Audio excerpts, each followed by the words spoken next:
Hey guys, what's going on? Cyclone back here. We are going to enjoy chapter 409. Looks like we're still going to be doing the Morena and Borkison negotiation game. Looks like Togashi really wanted to make this card game and go into it. Will we see more martial law stuff though? Like that's going to be very interesting. I got a comment last week. I'm going to post the intro song. These songs are on my channel, guys. I made these a few years ago. They're on the Hunter x Hunter playlist at the very end if you want to look at them. They're concept themes. So I'll be back in like 10 minutes and we'll get started. And we'll see if this is simply the card game or if we're actually going to get some martial law stuff. But let's see what happens.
I'm just going to make sure everything sounds okay before we continue.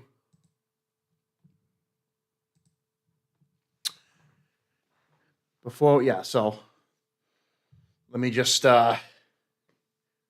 see how it goes, and then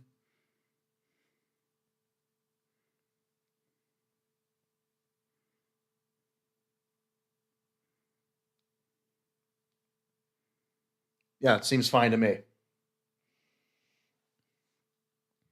All right, folks. It's another week, another Hunter x Hunter chapter. Hope you're all doing well. Looks like we are still going to be with Morena and Borkson for the whole chapter. Look, okay, I'm going to put it to you this way. Togashi does this. We know that. He finds a fun little video game or card game or something, and it, for some reason, becomes a main focal point of the story.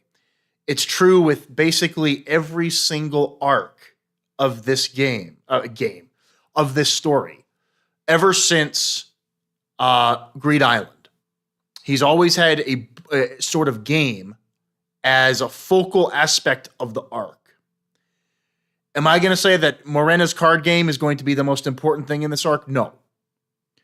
But you can see that he likes to put characters in front of each other and come up with a scenario, like a set of rules for them to figure out. Like Gungi. I mean, people could write like a thesis on how Gungi works, and we never really got a full breakdown of all the plays and pieces, but you felt it, you believed it, because Togashi made it seem so real. And frankly, it became the most important plot point of the entire Ant arc. So, frankly, Morena's card game being one of the most important things in the Succession War is actually on the table. I'm not saying these two are going to fall in love or anything, although that's also not out of the question either. I think you could do anything with this sort of plot, but I hope that we go back to floor one. We see Benjamin tearing some shit up at the very end, at least, and then we get one more chapter of this batch where maybe we can actually see what martial law looks like on the Black Whale. Let's see what happens, though, between Borkson and Morena. Here we go. Special martial law. Special martial law has been declared. This is not a drill. This is not a drill. Passengers on Tier 5, the very bottom, follow orders from the military, police, and your bosses. The problem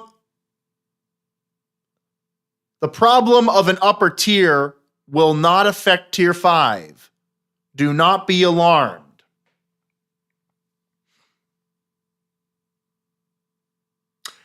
Likewise, with Tier 4, the closure of the passageway is to prevent the problem from, flooding down to the lower tiers.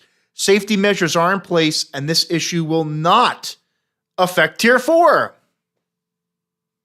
We go to Borkson.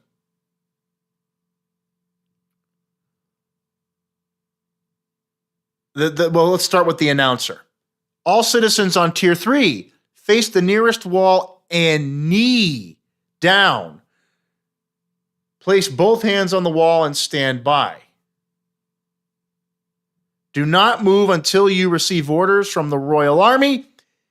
If you do not comply, you will be shot. Now, Borkson thinks. Special martial law, the maximum alert level in response to a national threat. With this announcement, all Royal Army soldiers are granted the right to shoot anybody suspicious. It's their duty to remove armed citizens and eliminate subversives. North Korea. Here we go. Beijing all over again. Diego. Here we go. No, here we go. Dictator land. Let's see what we got. But we're back with, we're not going anywhere, it looks like. We are at this table and we are playing the game, friends. Borkson looks over to Morena and thinks, even Morena is a bit tense. I don't blame her. I was just on tier 1 a short while ago, and I didn't expect this. But now I can narrow down where we are. They wouldn't broadcast the upper tier announcements to the lower tiers. Now I know for sure we're above tier 3. If the broadcast continues, I'll be able to narrow it down more. Morena with the pouty face. What? Borkson says, it's my turn. The deal card. Dude, the announcement is going on and they're still playing, bro, and she's using the announcement to get intel. Bro, this is, oh, come on, Togashi, stop with the mind games here. So, okay, so it's my turn, the deal card. Now, the announcer says, all citizens on tier 2, return to your rooms at once. Do not hold anything in your hands and await further instructions. Leave all doors open. Sit on a chair. On a chair? What if you don't have a chair? Uh-oh. And place both hands on a table or keep them raised above your shoulders. And then everyone's fleeing out of the shopping areas and the luxury. Like everyone's just having that peaceful time. Now Morena says, you're so calm even through this. Amazing. All right, the game goes on. I didn't think the risk to our side would actually surface with this timing.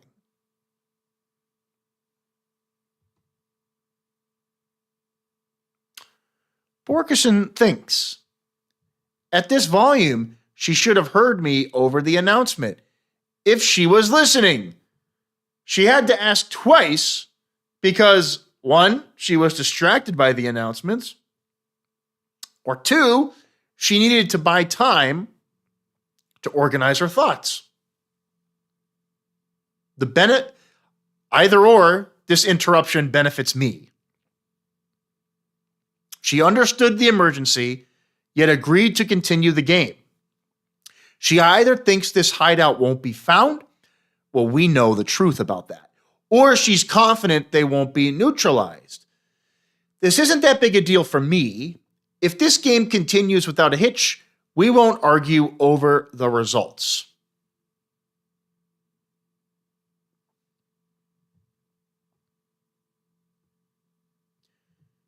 It would be best, of course, if the Royal Army comes in and neutralizes them. But then I could get hit by a stray bullet, or they might assume I'm one of Morena's people and shoot me. Even if I don't get shot, I'd likely be taken into custody, questioned, and tortured. How lovely. To get out of this as peacefully as possible, I need to leave the game. Oh, there it is, baby, the X card. Oh, yeah! The deal card, Morena speaks now. The deal card means you can take back a card from the graveyard by fulfilling my small request. I know what to request already. A kiss!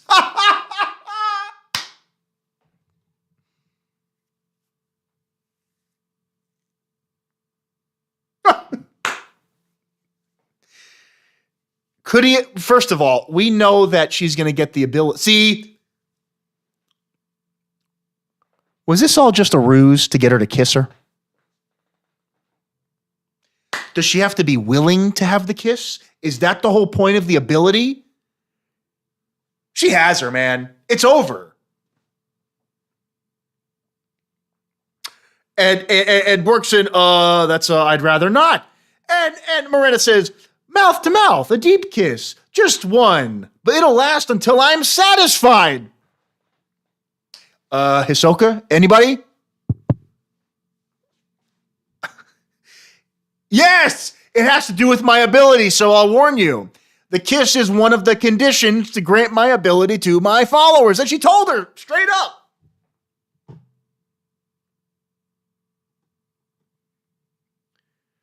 I need to fulfill 3 conditions to have you join me. The negotiation game must end with a yes. With a yes. I infect you with my ability via a kiss. You must be present where I or someone on my team commits murder. Oh shit, is Morena going to kill one of her stooges? Oh fuck. The order doesn't matter, but all 3 must happen or it won't count, so don't worry. So she's getting rid of the kiss now. Please decide whether you'll oblige under these conditions.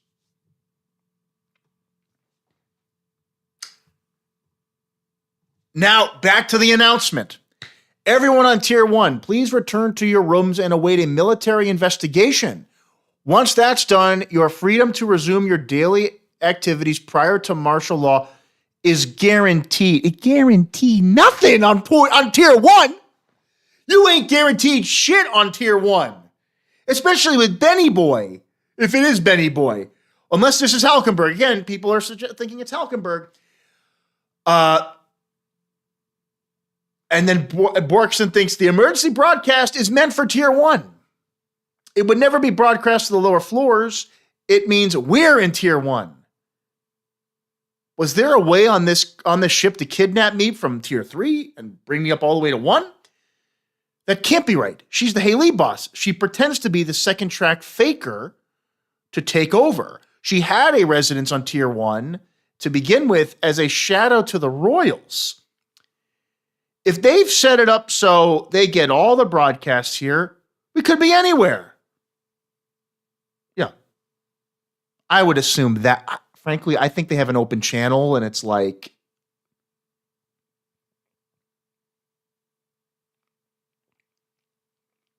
but Borkson's very observant. You can tell that she was trained in the military. Like everything's a clue, everything's a possible hint. And so she's really using this information. Morena continues, I know it's a lot to ask. I promise we won't force any of those conditions onto you. Borkson says, there's something I need to know, and I have to get the X card back. I have to. And she says, I'll do it. Dude, here we go. All right, says Morena, step over here, bringing her hand out. The kiss happens. Togashi does an off-screen kiss? Is that or?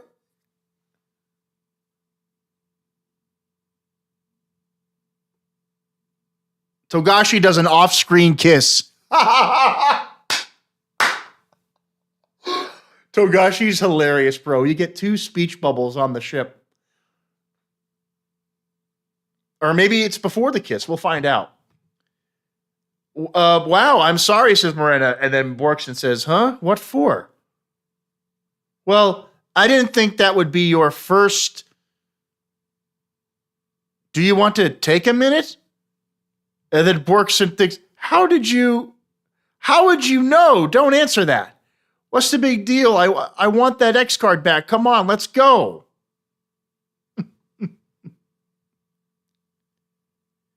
You don't have to push yourself. This is seriously unnecessary. And the X card comes back. And then we get the guy brings the X card back. Wait a minute. Hold on.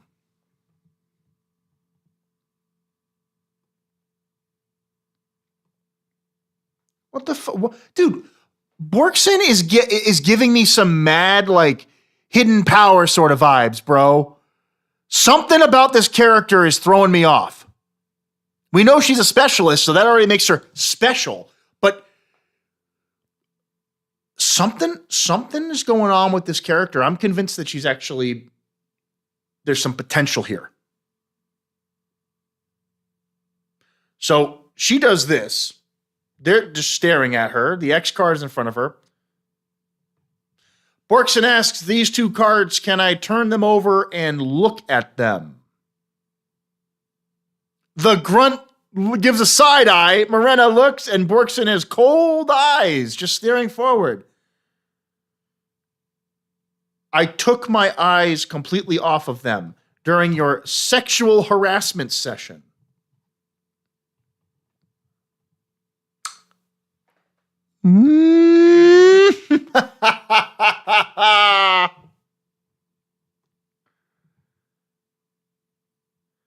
Morena says, as I've been saying, I am not cheating. You still want to see them? Are you saying they're both X? Borkson says, yes. It's not a problem if you're cheating, is it? No, it's not, but it's sad. Some people want to look through their partner's cell phone while claiming, you wouldn't, mind if you're not guilty. It just says you don't trust me. That really turns me off. God damn it. Really turns me off. That's okay with you? Yes. Can I flip them over? What happened to privacy rights? No, dude. Togashi is absolutely hinting at this kind of lesbian tension here. And what's so fucking funny, man. Morena's playing the victim card. Morena is playing the victim card, folks. Think of my privacy. So sad. We even kissed. And Borkson says, shut up. That wasn't kissing. I'm flipping them over.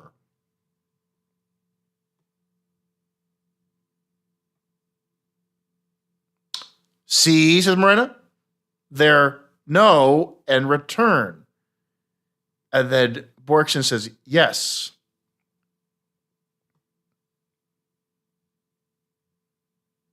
Reshuffling takes place.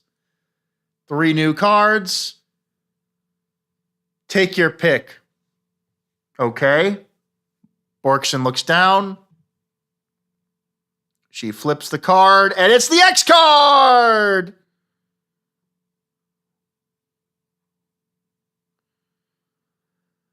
Morena says, oh, that's too bad. Would you like to check those 2 cards again? Go on, please pick your last card. And Morena has the yes question, QB, QA remaining. If you have only one question, we can skip the QA card and go straight to QB, says Morena. I picked the QA card. Okay, I'll answer as many questions as you have. Let's begin.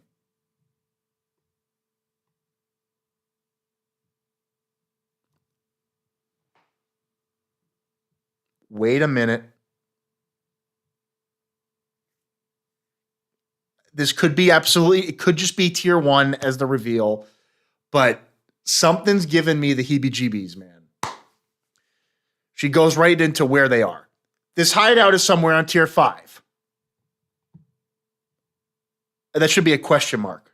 And then Morena says, no. This hideout is on either 4 or 3. No. This hideout is on either tier 2 or 1. I knew it, tier 1. I knew it!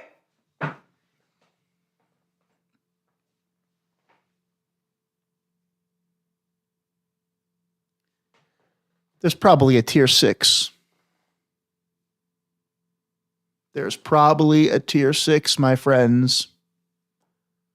Or it's a Nen ability. They are not on any one of the 5 tiers. Son of a bitch, man. What kind of fucking, where is Nove when you need him, man? What dimension are they in right now? Oh my freaking God. What? Says Borkson. Are they in a game system? Don't stop. Are they in a game system? We know Greed Island can teleport you. I am getting so many vibes right now that they were transported somewhere. What if they're in a fucking game right now? Dude, that is absolutely, by the way, well, it's funny. It kind of looks like a Super Nintendo controller. What kind of console is that? That's definitely a Atari. There's no doubt about that. I think that's an Atari on the right reference. And on the left, that looks kind of like maybe it's a Joystation. Dude, Morena's just sitting there.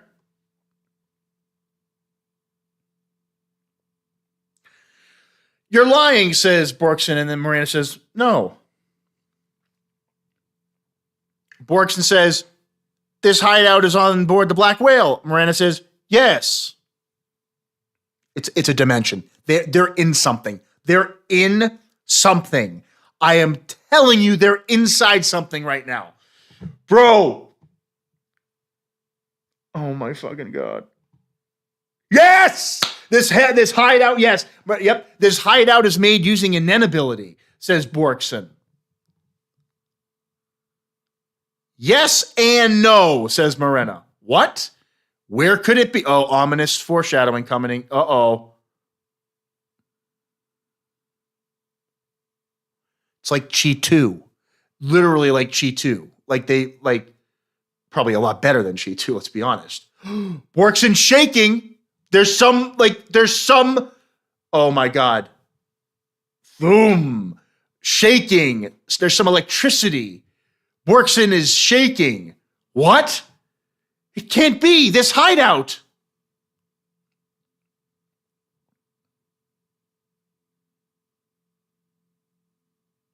Is in between tiers 2 and 3. Yes.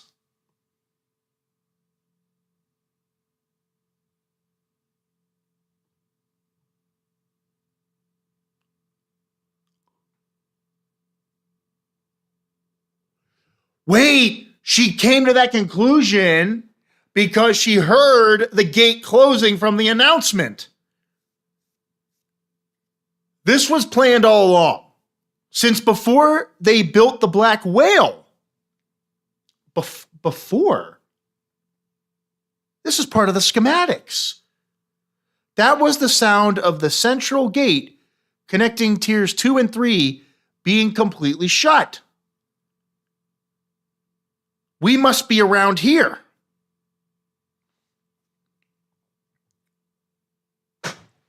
Halkenberg. Oh, fuck. The stairs.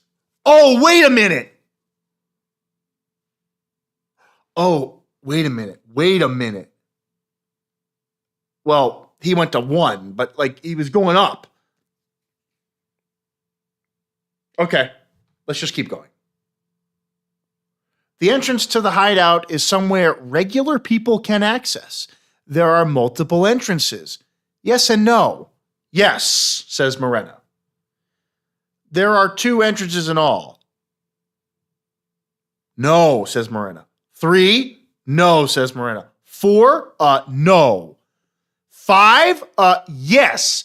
There must be 5 entrances for each tier of the ship. I mean, that kind of seems...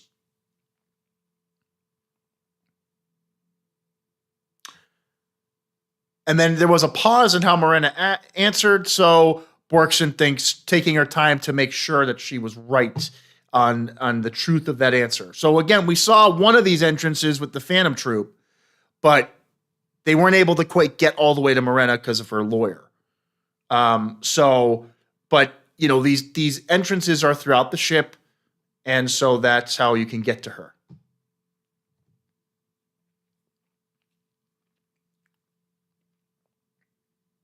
So wait a minute. Borkson says, her first pause before her answer, it wasn't hesitation, more like counting in her mind to ensure she's truthful. I'll use those vows and limitations to my advantage, so you won't be able to get any of us after I leave. Now she speaks, including you. There are now 23 of you in all? No, says Morena. 22? No, says Morena. 21? Yes. Borkson says, if I get to walk away from here, the information you've gathered will be voided, and you'll keep your promise. Yes. If the no card is the last to remain, you're going to kill me. Yes, says Morena.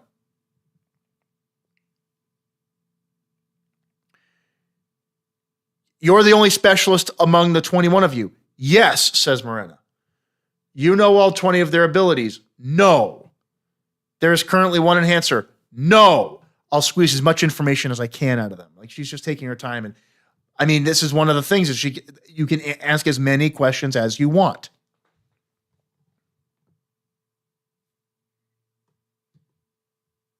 Last question. I'm actually glad I talked to you and got to know you. If I get the card that enables me to leave, I'll try to change Cockeen in ways that I can. But you don't intend to change your goal. No, says Marina. You won't change your goal at all. No. And then she says again, asks, you won't change your goal no matter what happens? No, says Marina.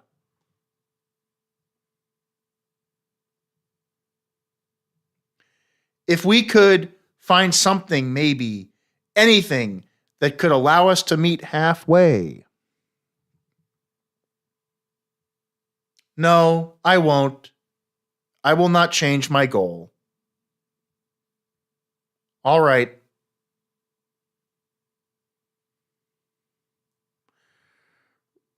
Return and no, bro. I think it's return, right? Yeah. Oh my gosh. Here we go. 50-50 shot. Now, decide which card to discard and slide it forward. This is your last card.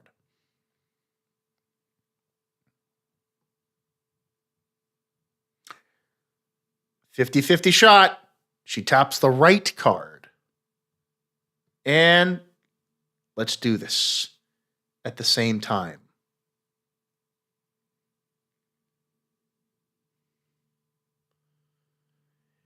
If that's return, I die.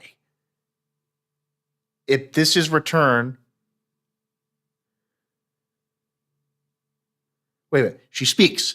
Borkson says, let's do this at the same time. If that's return, I die.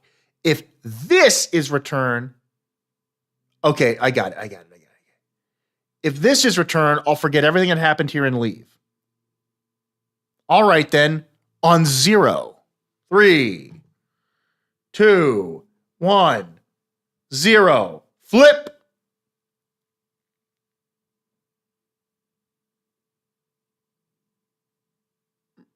She flipped the return card. Marina got no. Discarded. And Borkson is very thrilled. She's not safe, though. Don't you even think for a fucking second. Remember what Marina said. I can't let you leave with everything you've learned. Yes, oh God, says Borkson.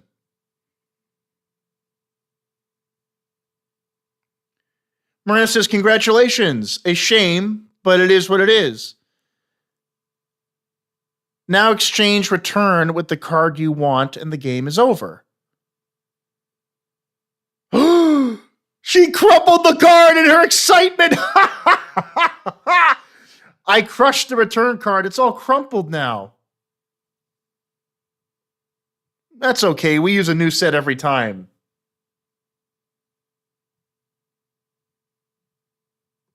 Marina, wait a minute. Marina's like, isn't that a mistake? What did Borkson choose? No. She's in.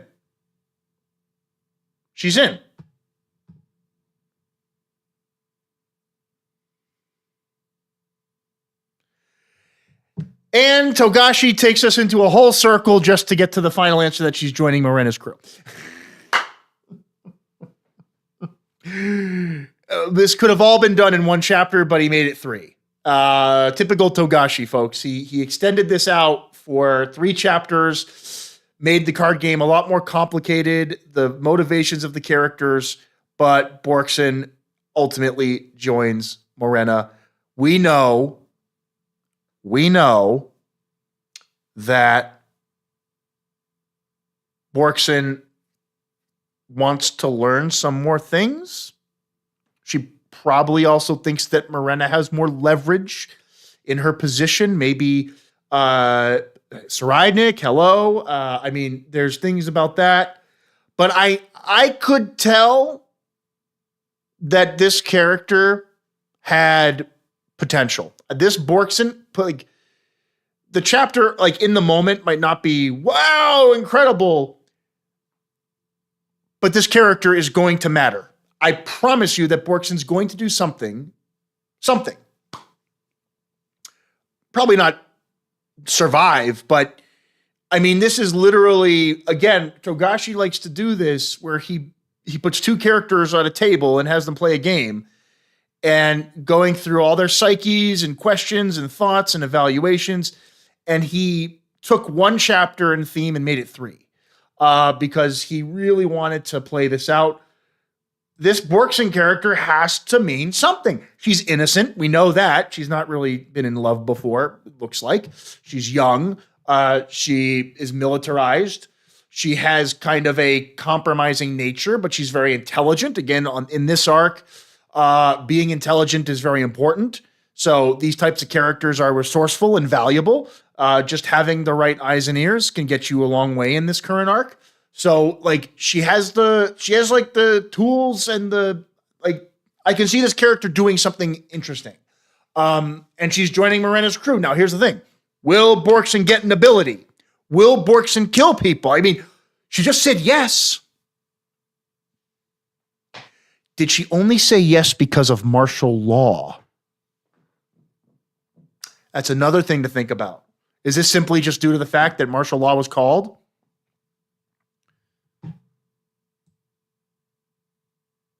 So I think that's interesting.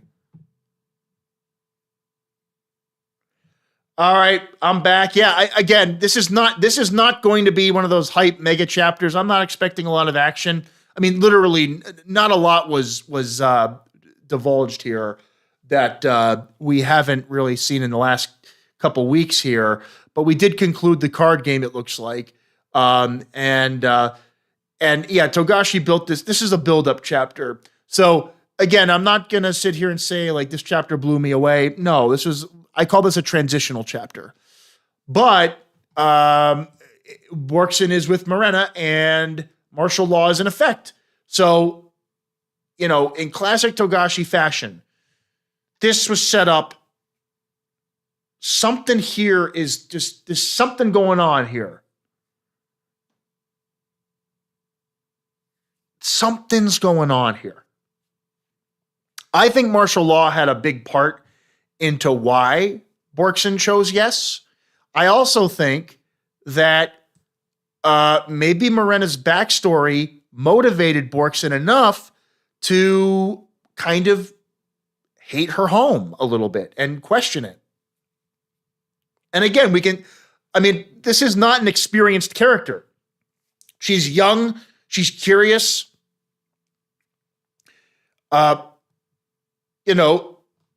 There's definitely something to that, but she's also very resourceful. This is a very intelligent, very resourceful character.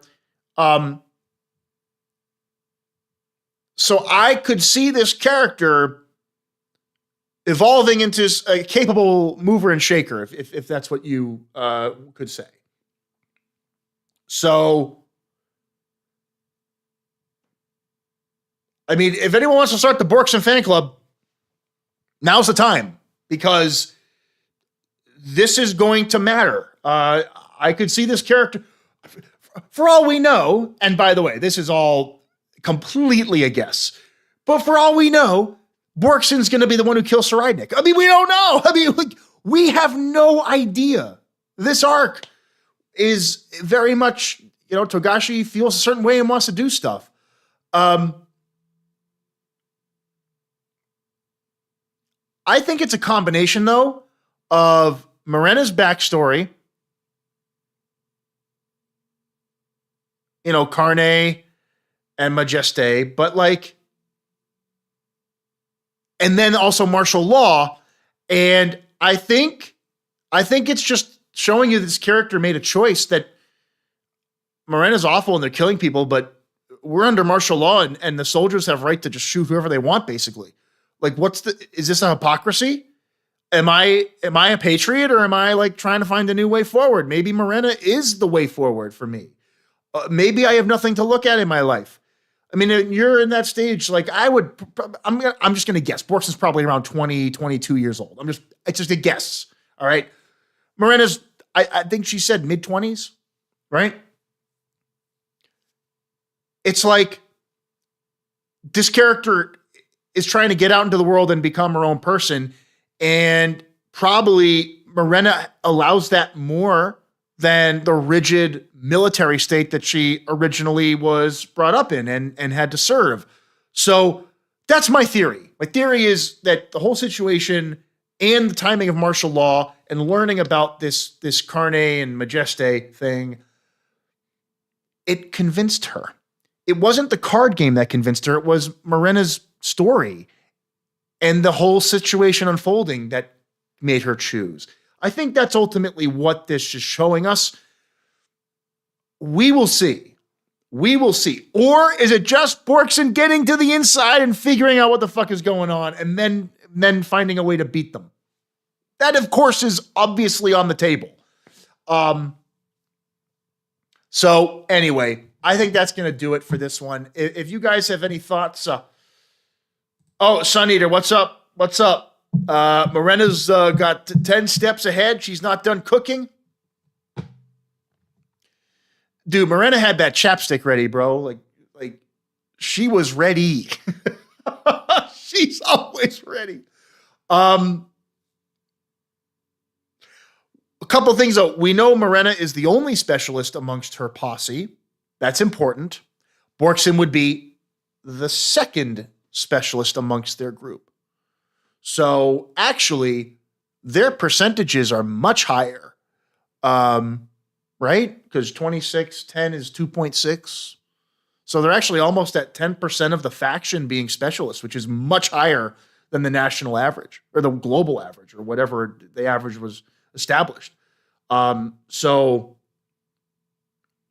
now here's the other possible situation.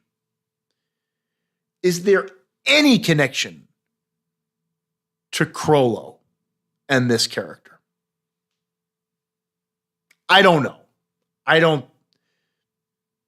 mean, what, maybe they like met briefly and exchanged numbers, literally? Who the, like, dude, Crollo can get with anybody. Like, so he could have easily manipulated Borkson or like gotten her to do something that got Haley, I don't. But anyhow, Sun Eater, I wonder if martial law applies to martial law applies to hunters. Maybe one of the princes uses a hunter to kill the other prince. I think the hunters are going to be in a pseudo policing role. They have to be cooperative with the military. They probably have to abide by their orders. I would assume the military gets precedent, but it's just kind of interesting. Yokai, what's up? Borkson says she sympathizes with Morena after her past, yep, but still said she wants Kaki to survive. Right. More info and a new ability. Absolutely. Absolutely. I think she is a reasonable person. I think ultimately Borkson is a compromising, reasonable character. Those aren't very easy to find in the current arc. But it looks like Saradnik's friends, now this is the part that, in terms of writing and narration, humanize that past a little bit, make Saradnik's friends more humane, more understanding, make them a little more reasonable people. Then you can parallel that with the insanity that is Saradnik and the craziness that he is.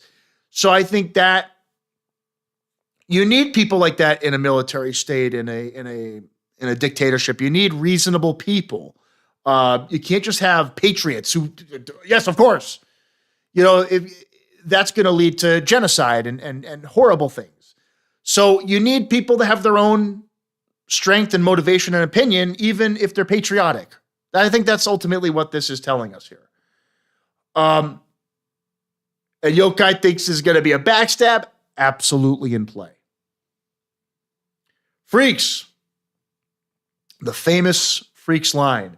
This traffic theme has to pay off. Yeah, the human trafficking thing, it pretty much guaranteed that it's the global trafficking ring. Who knows? What if our friend Periston was involved in forming that? Oh God. Oh my God, if Pariston was involved in forming the human trafficking operation, holy cow. That would be insane.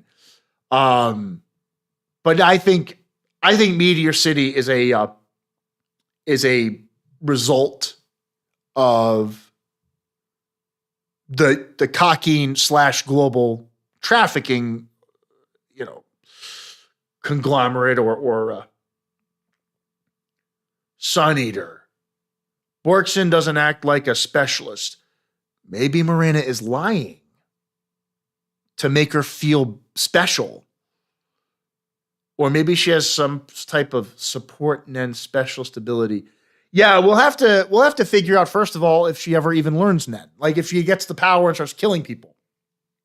Right now we have a character in a very fragile situation, but has chosen ultimately to say yes and wants to dive in. But now she'll have to agree to the terms. Still hasn't done that, by the way. If you remember, she's still not fully agreed yet, right? Let's go back to the conditions. I just want to remind myself as well, because I can't remember everything here. Okay, the steps for loyalty. Where are they? Where does she explain it? I think she explains it higher up.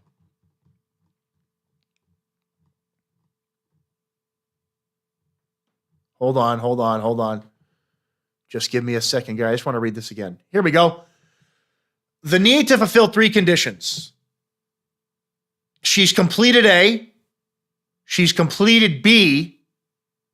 We have not gotten to C yet. I think that C is going to be where this all really unfolds. Because if Borkson, let's say what if Borkson prevents the kill or, stops it or something like that? But is she going to just watch and let someone, this could easily turn into one of her friends being held hostage and then they kill them and Borkson has to make the choice between saving the friend or watching. How far is Borkson going to go? I also kind of, I also kind of think, if you guys notice, take a look. There is a lot of attention to Borkson's eyes. Go back and look at her eyes throughout the chapter. Okay? Lots of important detail. Now, Marina too. But there are scenes where Borkson's eyes are very much the focal point, and then she gets these blank stares. And these are, I think, and then you have her full black eyes after the kiss. I kind of think that that adds kind of an innocence to her. She looks a little more childish here. When she has the serious eyes, she looks a little more almost frankly soulless. But I feel like, and then the moment she looks down and puts her hand up and her eyes are completely blank again. This to me, this is the wavering. So that's a little detail I really appreciate in this chapter. The eyes of these characters are all very intriguing, and I like how they're playing around. He's using eye feature and character. Very cool part of this chapter. But I think it also goes into the situation she's actually in. So that's kind of interesting. Joda, how you doing? Chapter 410 has 2 double pagers. Okay. I think that's really cool. I think that's great. I still don't want to get too hype about it. It's probably just a big panel of the ship or of one of the big hallways. I don't think it's going to be Benjamin breaking someone's back and fucking throwing them out the boat. I don't think that's going to be a 2-page spread. I don't think it's going to be Saridnik unleashing his fucking demons. I don't think it's going to be Melody playing her song. I think it's just going to be a big spread of a big part of the ship. That's just my opinion. But we will see. Yokai, Hisoka, it's not true, but it's the closest we have. And Hisoka's portrayed as a very smart and knowledgeable character. Freaks, hope Togashi makes the connection with Crollo and Morena. Agreed. The trafficking and all this stuff, I mean, they're both abused children of their systems. Society has mistreated them, just like Gyro. Just like what, Meruem made the allusion. Netero said how cruel humanity is. The Zoldyks, look at them. I mean, they kill for money because it's such a vital thing it's a vital trade in the world. Humanity fucking sucks. I think that's what we're trying to get at here. But then you got Borkson being very much a middle line character in a very patriotic upbringing. And then you have Morena and Crollo, and they are the trash. They are the literal trash of their worlds. So the connection has to happen. Come on. Aditya, yeah, what's up? Hisoka has achieved the ultimate mastery of gum and texture surprise due to extreme circumstances of his death. Oh, I don't disagree with that. I think that Hisoka did awaken more flexible properties of rubber and gum. Oh, boy. Yeah, everyone's talking about the 2 double pages. It's Togashi, guys. I look. I could be wrong, but he just spent 3 chapters on a card game that could have been done in 1. The card game itself isn't that complicated, but he made it very complicated in how he explained it, because that's what Togashi does. He adds complexity to very simple ideas, because then it lets the characters talk more and ask more questions. And this arc is all about asking questions. This arc is about making it as confusing and uncertain as possible, and then having the characters go through the 10 ways to handle the very complex situation. That's how this arc has been designed. So, again, could it be something incredible? Could it be Halkenberg rising from the thing? Yes. Yes. Could it be beyond breaking free and going, I will take you there? Yes, it could be. It could be. I just don't think it is.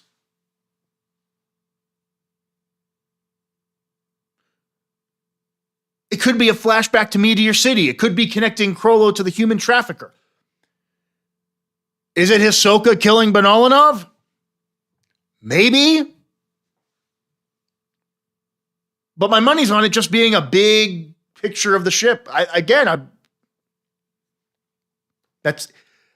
think every time there's been a detailed, massive page spread, it's been just scenery. It's not a character doing something massively epic. The theme doesn't add up, but we'll see. Aditya, current Hisoka. Yes. I think Morena would like to see how Hisoka uses his gum too. The two of them would have the most wonderful time playing cards together.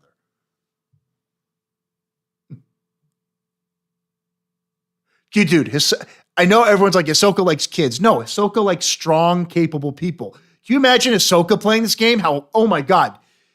How complicated and accomplished and intriguing the ability. Morena. And she'd be like, I have to kiss you for my ability. Oh my God. Aditya, I predict Banalanov Owl's corpse will be filled with gum. Yes, chewed and spit out like a wad of gum. Yes. But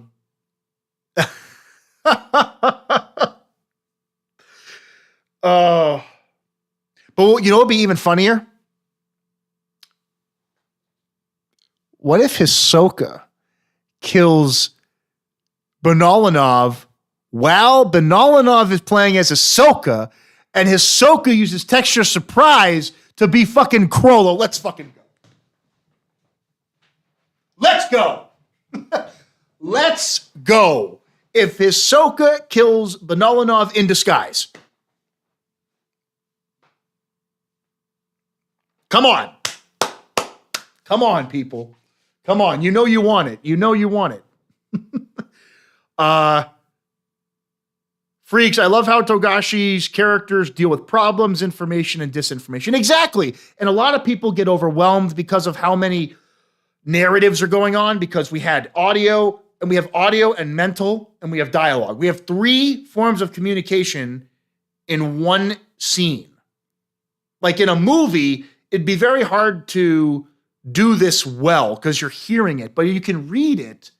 This is really a dynamic that only works well in written media, because having this thing in the background playing, having them talking and thinking at the same time and really understanding what's being said, this is active listening that is very, very detailed. So like it works in written format. So Togashi is taking great liberty here to utilize written presentation effectively to help us understand that. Aditya, just like Morena is using negotiation game, enhancing Nen, Hisoka is metaphorically showing through the SQX game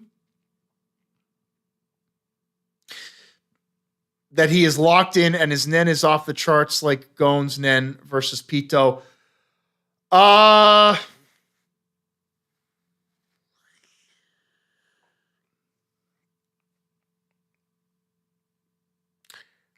Aditya, I'm not going to go to Gon level. I don't think, frankly, any character is getting to that strength ever again. I think we saw the most powerful human, maybe outside of Don Freaks, if he's still around himself, that we will ever see. Even beyond, I don't think is as strong as Adult Gon.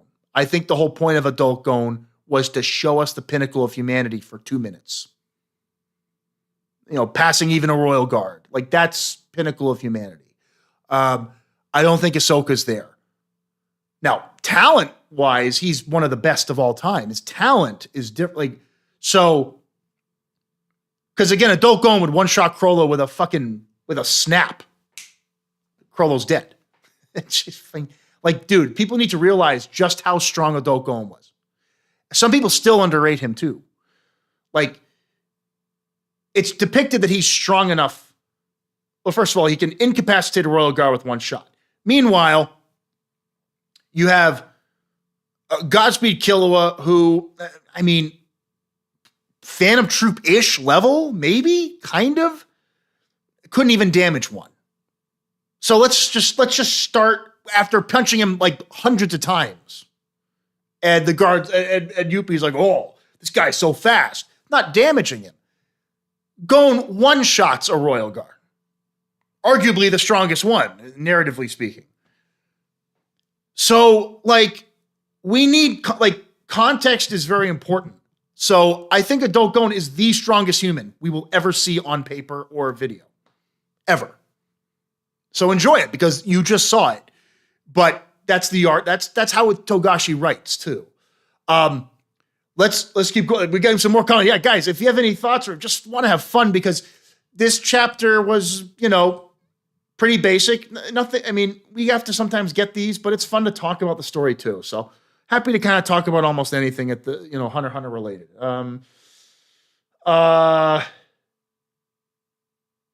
Yeah, you would be so excited. Hisoka kills Benalinov and transforms his face. Yeah, Hisoka kills Benalinov and then becomes Benalinov. Yes.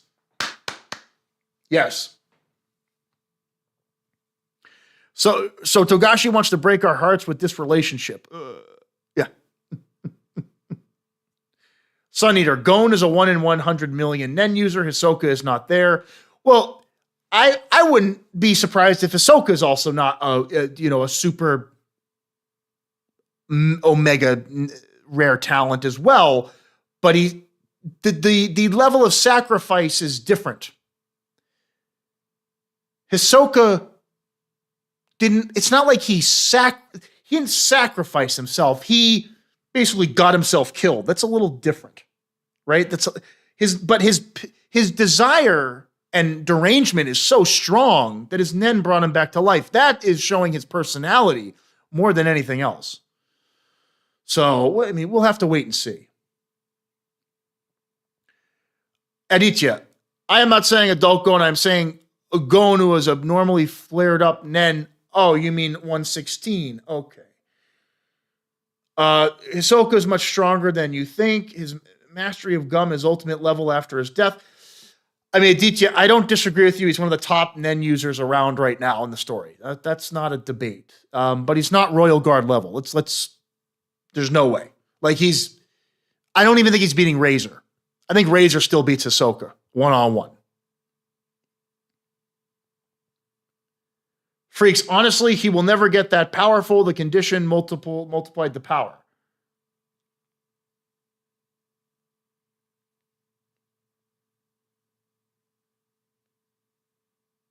Yeah, we got some discussions about power scaling. Frankly, it's like we can talk about whatever this week. I'm if you guys want to do a little bit more of a theory discussion, please, like we can do that. I think we've talked about this chapter. There wasn't as much to talk about. I'll propose a question for the chat if you guys to help the conversation. What's happening next chapter? Leave some thoughts. Let's see if you guys have some ideas about what next week might have in store.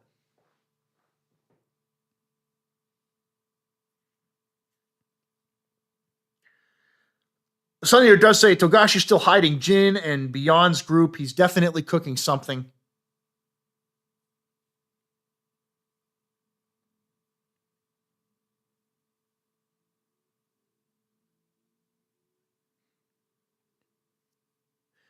Okay, well, cool. Yeah, hey, that's cool, Aditya. That's fine. I think in terms of Nen, again, we were talking about power. Razor's portrayed as above a Phantom Troop level character.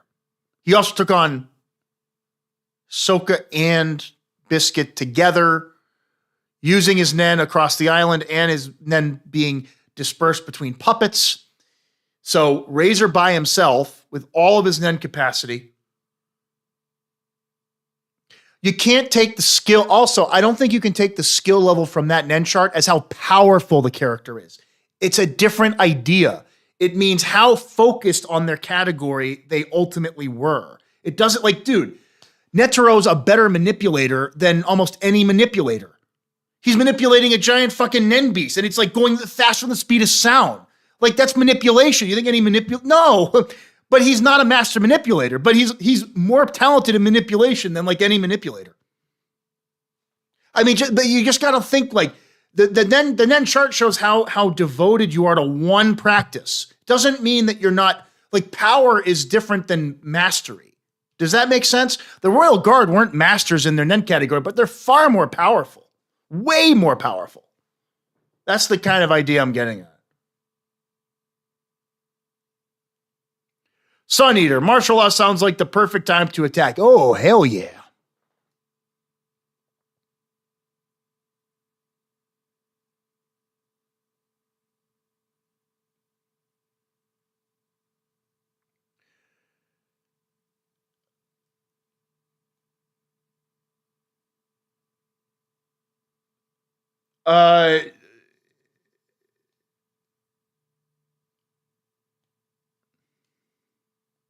Aditya, I appreciate your take, because in pure respects, Illumi is, outside of Shiapoof, Illumi's the best manipulator in the story.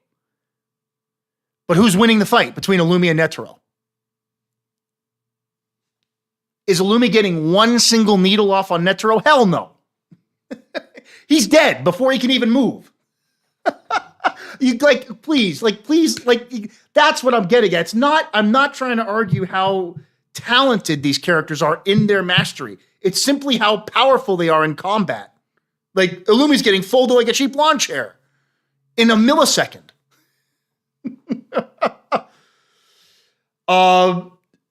So Nen fights have endless. Yes, Nen fights have endless possibilities. Right, exactly. And frankly, we don't know. By the way, for people, you might have been, I've been around for, doing this for over a decade now, but, in the past, I did do some discussions. I've always thought Hisoka was way more powerful than he was and could beat Crollo 1v1. I've always been a Hisoka, I've always thought he's very capable, very talented. People used to call me out against Crollo because I said Crollo isn't invincible and he's not as powerful as most people said, and people called me stupid for saying that. But Crollo just said in a couple chapters ago, he's not quite ready yet for his grand plan, and he wants to plan more. He's still a freaking Nen master. He still has, very advanced combat. He's a master of his craft. He's extremely intelligent. Yeah, he's 99.9 percentile. He's up at the very top of the chart, right? But we're talking about splitting hairs here.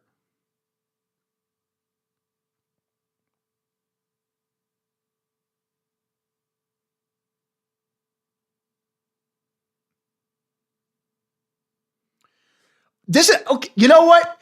I actually love this. This is actually a topic I like. Okay, I like this.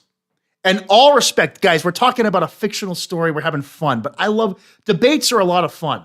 Let's go into this. Let's go into this.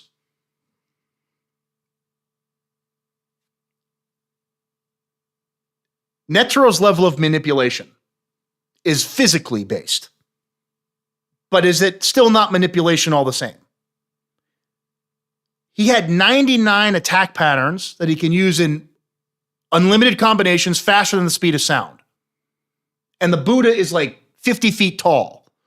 And these hands can one-shot Nen Master level opponents. That's all manipulation. That is very powerful.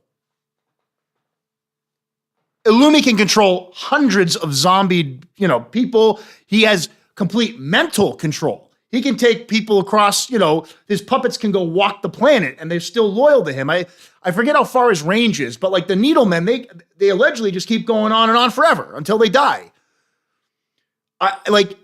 So in certain scenarios, Illumi is going to be better because his Needlemen and I've always said Illumi's top tier on the ship. He's number one. I think he's the strongest character on the boat right now. Maybe you could argue, beyond, yes. But in terms of the environment and the setting, I think Illumi's actually top 3.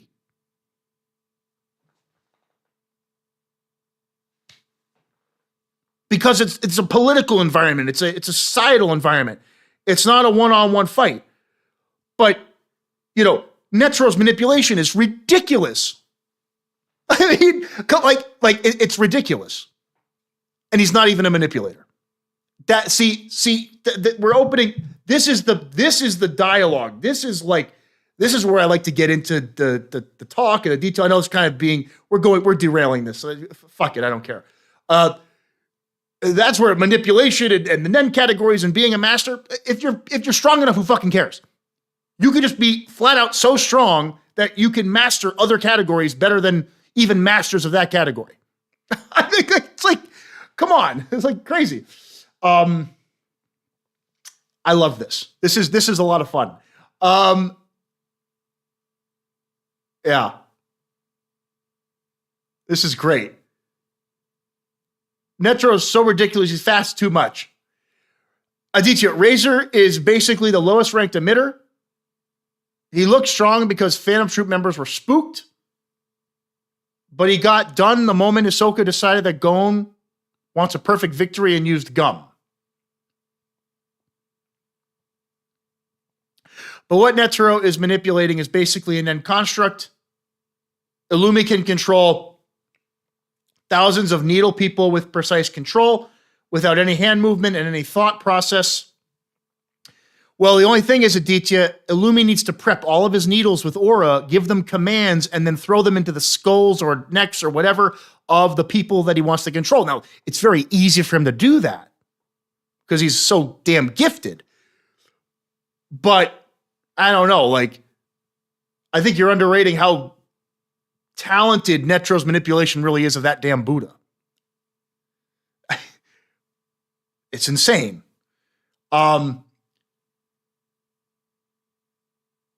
Razor is a beast. What are you talking about? I am on the Razor fan. Aditya, like, you can have your opinion. That's the cool thing. It's a story. I still think Razor is a top 10 character. Like at the very edge of top 10. I think he's 10 to 15 for sure. I think he's that fucking dude. I really do. I really do. I mean, he's Jing's muscle. Jing has friends, and they all have talent, but Razor's the combat one, and he basically runs the island's functions, and there's something about that the writing shows us that he's basically as strong as like 3 or 4 Nen Masters put together. Like, it's depicted. I can't help it.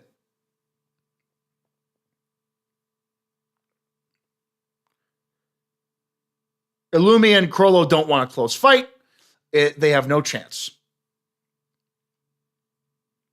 I agree. I think now Hisoka's a major problem. I don't want to. Top 5 is interesting prospects, but that's also. Let's take out all the ant characters. Okay, so now we're going to let's go into this quickly because it's fun. This is a lot of fun. I like when we get into fun categories like this. Well, we have to think about the Zodiac, but we don't know. We have some of the Phantom Troop. We don't know. It definitely now he's in that realm for sure. What will Saradnik be at the end of this arc? Is he even going to be in like the top 20, 30 discussion? Could he get that far within a couple months? It seems like it. It's not there yet, but his rate of speed is just unreasonable. So who knows?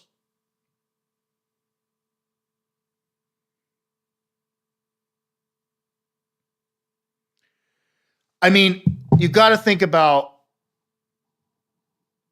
We also don't. Well, there's another thing we don't know. We don't. It's implied that Hisoka is alive. It doesn't. He said 10 more to go.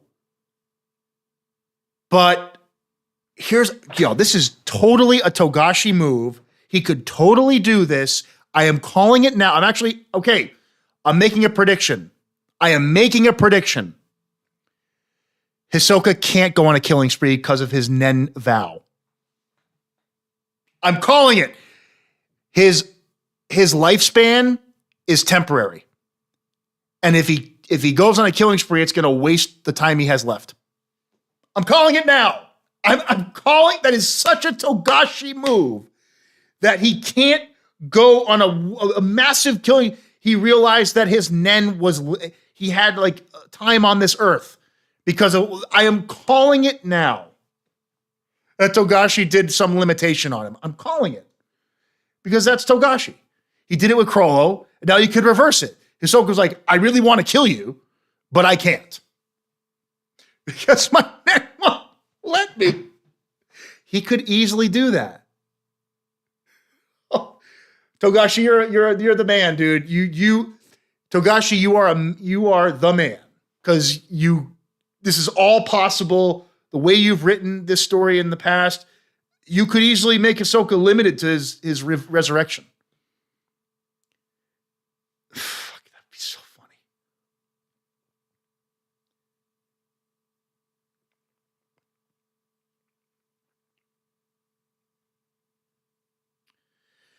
funny. Yeah. So, this is too much fun. I love this. Man, I have been through the ringer on power scaling. I mean, I get very opinionated. We don't have a power level. This is true in all these stories. Like Togashi, and frankly, the way Togashi writes and how he thinks about it, he probably thinks, yeah, if this character's angry, he's really dangerous. he probably also thinks, well, if this character is, is busy or preoccupied, he's only half as strong, or he's focused on the wrong thing on the wrong day. He's not as strong as he was the day before. Like, Togashi thinks like that. When you get these generalities,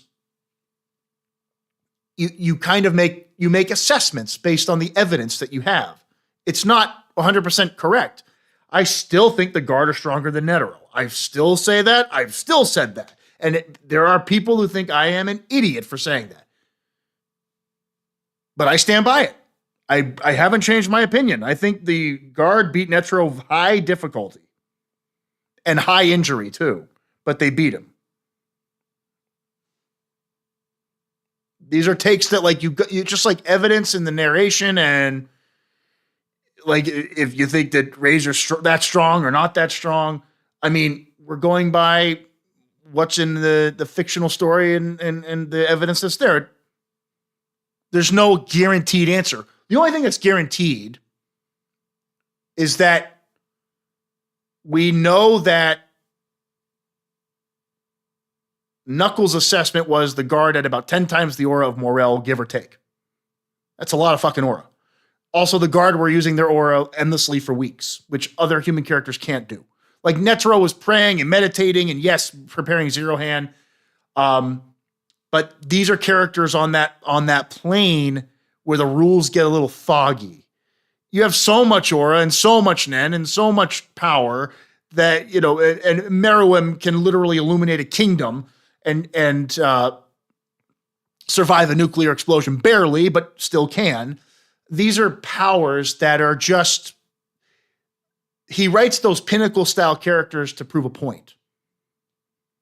And the point being in the past that human evil and technology is far more dangerous than Nen power could ever be, which is what that's how he writes.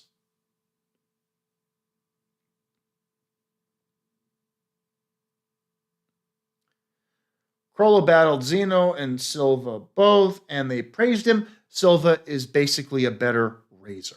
I think they're absolutely in contention.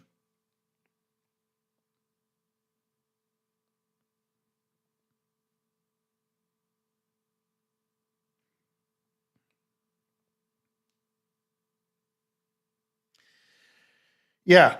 So I think we've gone through the conversation points. I think that this week was a little bit more fun to have a little bit of a derailed power scaling chat. Sometimes you can have these fun conversations.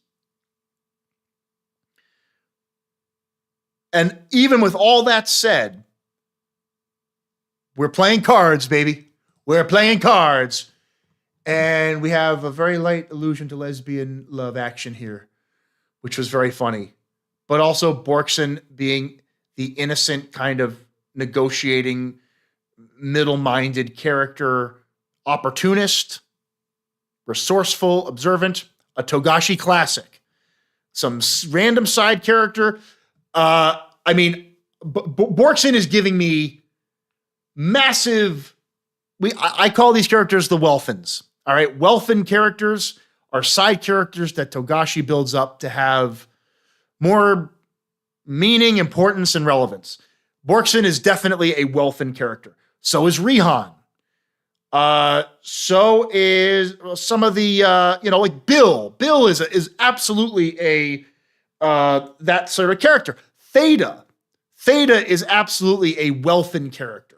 These are side characters that might not be the most powerful or masterful. And frankly, they might even be naive and inexperienced, but they have personality and tendency that leans on being very resourceful, observant, and,